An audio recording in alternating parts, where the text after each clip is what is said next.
Donc, un des principaux objectifs de l'évaluation, c'est de soutenir l'apprentissage des élèves.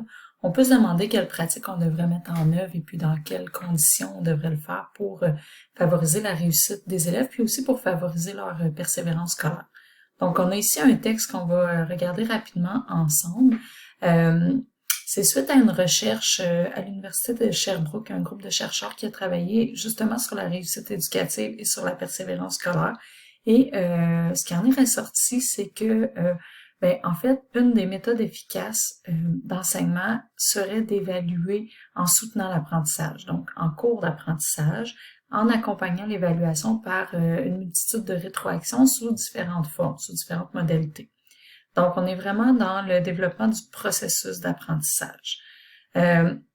Malgré les résultats de cette recherche-là, on a également réalisé par cette recherche que malgré tout ça, même si on sait que c'est une méthode d'enseignement efficace et puis que ça peut contribuer à la réussite, là, le fait d'évaluer en cours d'apprentissage et de façon assez régulière, eh bien, l'intégration de l'évaluation de façon formative est encore très rare. Donc, ce que ça veut dire, c'est qu'on a encore tendance comme enseignant à évaluer davantage à la fin d'un apprentissage de façon plus sommative. L'évaluation formative, ça favorise la régulation de l'élève dans ses apprentissages. Ça lui permet, entre autres, de pouvoir mieux observer ses forces, ses faiblesses, ses défis. Ça permet également à l'enseignant de réajuster ses méthodes d'enseignement pour pouvoir mieux répondre aux besoins de ses élèves. Autant les élèves avec des difficultés, mais aussi les élèves qui ont de la facilité, hein, qui sont doués dans certains domaines. De réajuster mes pratiques évaluatives également, là, c'est quelque chose qui va se faire mieux quand on évalue sous forme formative plutôt que sommative. On a ici 3 exemples là, qui nous proviennent de milieux, donc dans la réalité.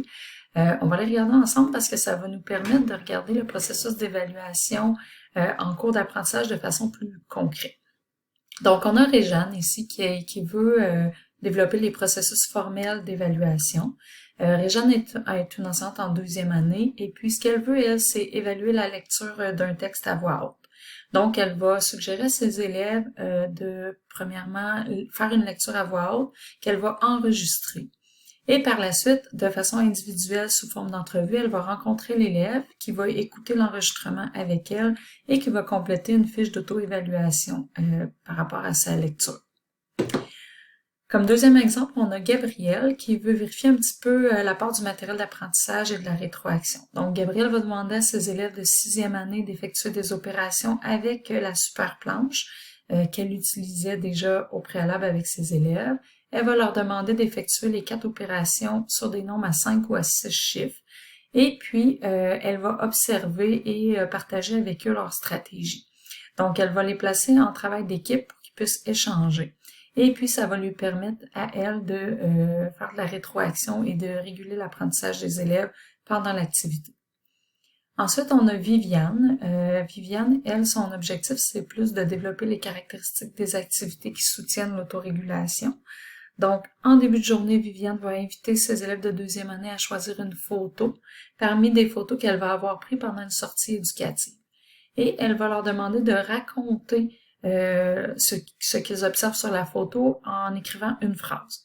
Elle va corriger les phrases, là ici il est mentionné pendant son heure du dîner, mais ça pourrait très bien se faire là, pendant une période où les élèves sont avec un spécialiste, pour pouvoir en après-midi corriger avec les élèves leurs textes en équipe de travail. Ce qu'elle va faire principalement, Viviane, c'est quand elle va effectuer la correction des phrases, elle va classer les phrases par un peu de niveau de difficulté pour pouvoir par la suite faire des équipes de travail en fonction de ces niveaux. Donc, les élèves, l'après-midi, vont être amenés à travailler en sous-équipes constituées en îlots en fonction des difficultés. Et puis, elle va expliquer la correction. Ils vont devoir expliquer leur correction faite en équipe et revenir sur leurs erreurs.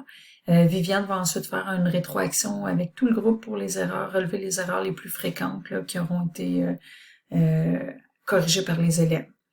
Donc, on a vraiment ici une autorégulation de l'apprentissage de l'élève. Donc, dans la prochaine vidéo, là, on va regarder plus en détail l'exemple de Réjeanne avec son intention d'évaluer la compétence lire et écrire des textes variés. Puis ensuite, j'ai morcelé en 2 autres vidéos là, pour faire les exemples 2 et 3, donc Gabriel et Viviane, qu'on va regarder plus en détail.